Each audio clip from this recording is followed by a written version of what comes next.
There's one thing that I have been thinking about for a long time. What about Nolan's films, specifically, gets people excited about the movies? Is it his outlandish story ideas, the IMAX 70mm of it all? The answer, I think, is yes, to all of them. But I think there are specific moments in each of his films that remind us what makes cinema so special. So here are 10 specific scenes or sequences, ranked in order of what affected me the most, that either gave us goosebumps, packed an emotional punch, or simply ask, how the hell did he do that?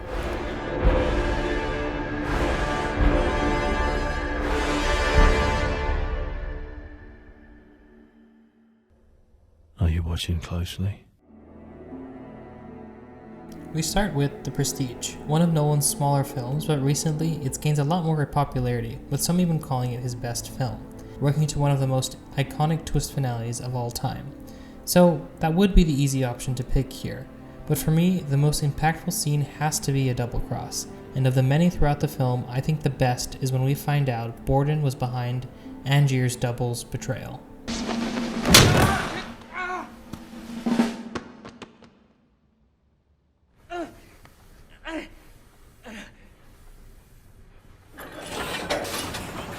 What works so well about this sequence is that it plays out like a 4-minute short film. We have a first act with Michael Caine's cutter explaining to Angier that he's getting in over his head with his doppelganger, and a mystery figure talking to Angier's double about a similar story where someone stole the spotlight from him. In Act 2, we see Angier's double swallow the spotlight, pushing the real Angier aside in exchange for fame and praise. And due to Angier's obsession, the prime theme in the film, he tolerates this because he believes that Borden is being beat, only to find out in Act 3, boom, that Borden was behind everything. What I didn't count on was that when I incorporated this bloke into my act, he had complete power over me. In 4 short minutes, Nolan proves that you can infuse the same amount of tension, intrigue, and shock in even the smallest of plot points. Ah, the great Danton!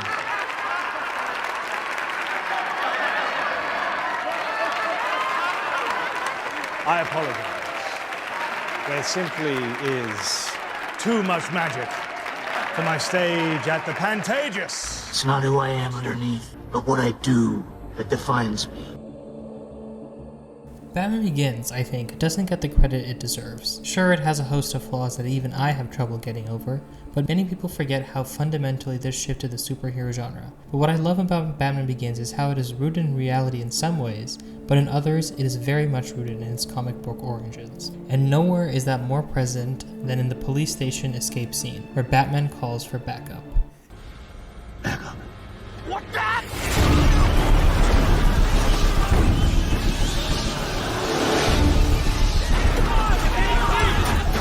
Even with the squeaks of the bats and the perfectly timed entry with Zimmer's score, this scene perfectly captures Nolan's talent for crafting images. Here he defines the entire mythos of the Batman character.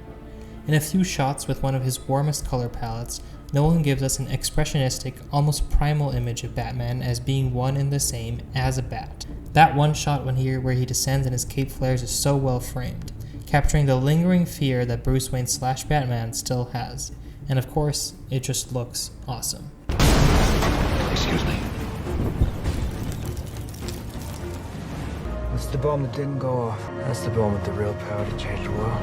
Tenet, the most divisive Nolan film yet. Some call it a misunderstood masterpiece, others call it a filmmaker up their own butt, but I sit somewhere comfortably in the middle. While there is some terrible writing going around here, and the third act doesn't work nearly as well as it should, the technical and conceptual skill at work here is still incredible. And the car chase that happens at the midpoint of the movie gives us our first how the hell did he do that moment on this list.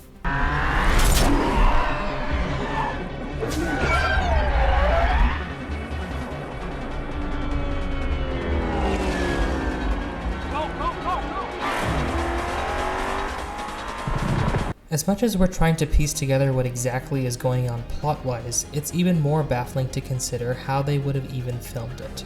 Knowing that Nolan does practical effects, they would have done all the stunts in camera in 2 different ways, so that those moving forward and backward would have all the action line up just right. In a weird way, this scene encapsulates my entire experience watching Tenet, not knowing what or even how things are going on, but loving every second of it because we get scenes like this.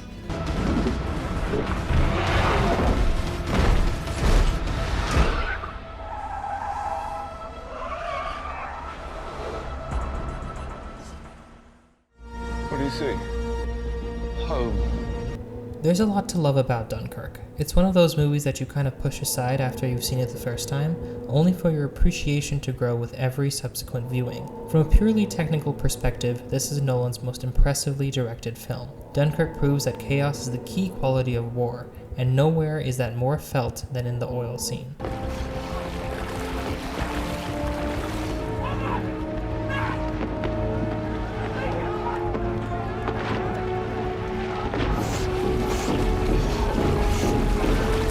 Besides the narrative finally converging as our three main characters finally end up in one time and location here, this is a masterclass of tension building.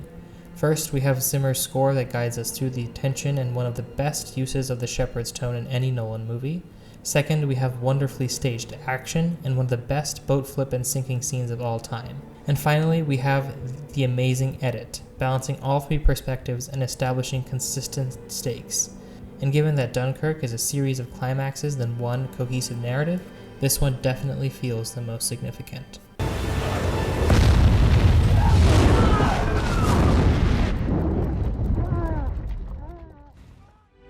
We all need mirrors to remind ourselves who we are.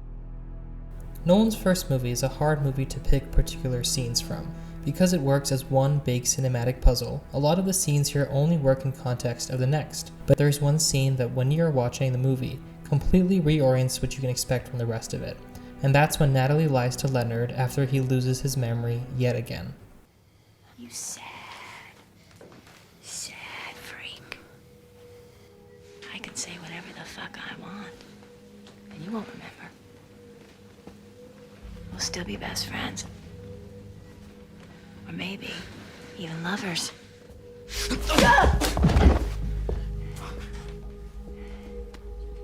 We've talked a lot about technical holy crap moments, but for this scene, the thing that sticks out to me the most are the performances. Carrie-Anne Moss plays this perfectly as one of the most sinister femme fatales.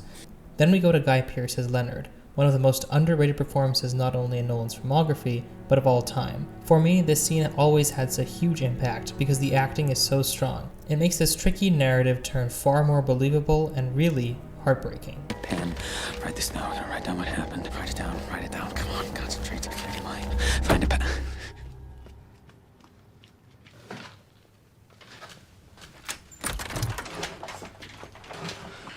What happened? What does it look like? He beat the shit out of me. Who? Who? What does that mean? Rise.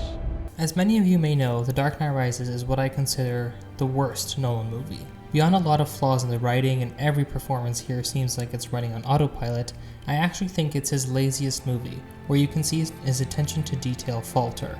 But it does have two of the best scenes of his career, the plane heist sequence, but my pick here is Bruce Wayne climbing out of the pit.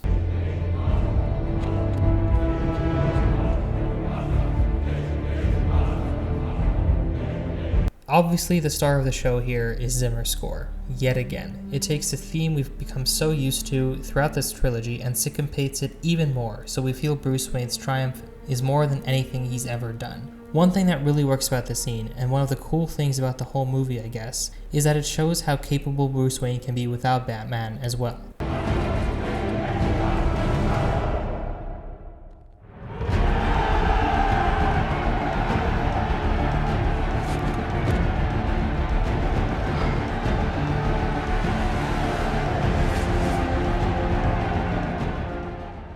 Well, dreams, they feel real while we're in them, right?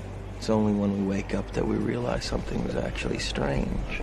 We arrive at Inception, and I know what you're thinking. He's gonna choose the hallway fight, right? Well, that's great, as are most scenes in this movie. What I love about Inception is how effortlessly it plunges you into insane ideas in the most visceral ways. So it has to be the dream is collapsing scene at the beginning of the film. Or that we are actually asleep.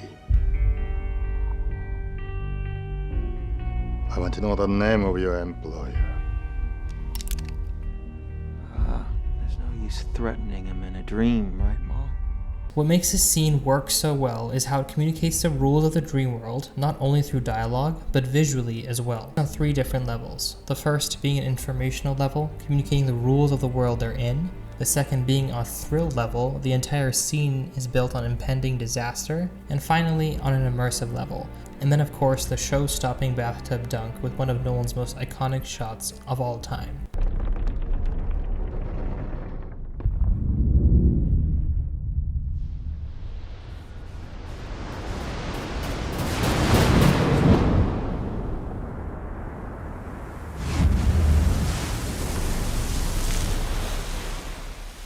And now I am become death, the destroyer of worlds. Oppenheimer. He really is at the height of his powers in this film. Again, the choice here may be obvious, the Trinity test. While that did get everyone to lose their minds in theaters, there is one other scene side of Nolan we have never seen before. We all know he's known for long dialogue scenes explaining huge concepts, but this scene gives us an unobstructed view of a troubled, genius mind. With Ludwig's amazing score and a wonderful collection of images, we would have the most intimate understanding of any Nolan protagonist. Do not go gentle into that good night. Rage against the dying of the light. I had the chance to catch Interstellar in IMAX 70 last year, and it became one of my favorite theater experiences of all time. This is his most emotional movie, and there are plenty of scenes that do that so well. But in what I consider one of my favorite movie scenes of all time, Nolan again proves how he can make things so exciting and thrilling, and that has to be the No Time for Caution docking scene. What are you doing? Docking.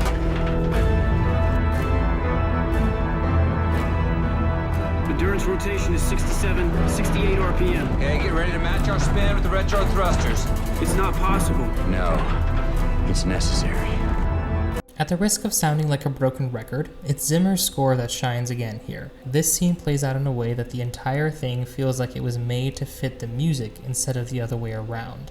From the constant spinning to McConaughey yelling at TARS to the images of spaceships above the ice planet, everything about this just works. Done!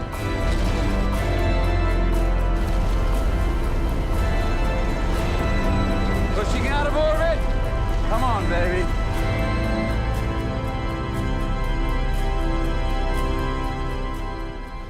Why so serious? Let's put a smile on that face. If you know anything about me, you know The Dark Knight is my favorite movie. Why, it's this reason the channel is named the way it is. And if there's one piece of filmmaking that I've seen countless times on YouTube, rewatched again and again, it's the Batman Joker interrogation scene.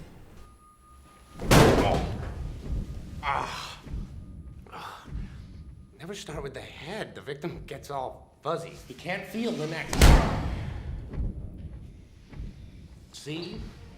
We've talked a lot about individual elements for other scenes I mentioned previously, but for me, much like the movie itself, everything is perfect here. The writing, compelling, the cinematography, tight, yet extremely dynamic, the editing, tense and unrelenting, the aesthetic, barren and hopeless, the performances, iconic, no other word to describe it, and finally, the direction, responsible for putting all of that together, as well as establishing how the space is being used. This scene has always been something to point to as one of the finest pieces of filmmaking, which makes it Nolan's best moment in his career and my favorite movie scene of all time.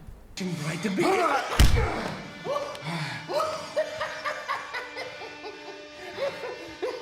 You have nothing to threaten me with. Nothing to do with all your strength. Don't worry, I'm gonna tell you where they are.